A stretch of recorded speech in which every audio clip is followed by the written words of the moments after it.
Hi friends, ఇప్పుడు మనం చూస్తున్నాం బాలాజీ రకం సన్న నిమ్మ మొక్క. ఇది చాలా పుల్లగా ఉండి కాయ సైజు బాగా పెద్దగా ఉంటుంది.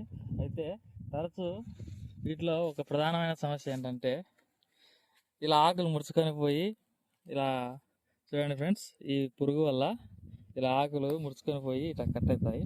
కట్ కావడం వల్ల నిమ్మకాయలకు గజ్జి తెగులు అనేది సోకుతాయి ఫ్రెండ్స్. కాబట్టి ఈ పురుగు నివారణకు బాగా సేంద్రియ పద్ధతిలో నివారణ చర్యలు తీసుకొని మనం అధిగమించినట్లయితే నిమ్మ చెట్టులో దిగుబడి బాగా పెంచుకోవడానికి అవకాశాలు ఉంటాయి. Thank you friends.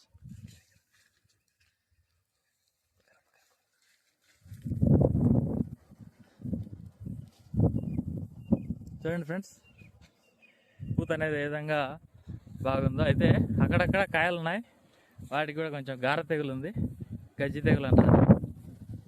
ఆ గజ్జి తెగులను అధిగమించినట్టయితే మనం నిమ్మ పంటలో మంచి లాభాలు పొందొచ్చు ఫ్రెండ్స్. ఈ చెట్టుకు వచ్చేసి దాదాపు 7 సంవత్సరాల చెట్టు ఫ్రెండ్స్. అయితే గత 2 కాపులు బాగా విరగబడి కాసిందని రైతు చెప్తున్నారు.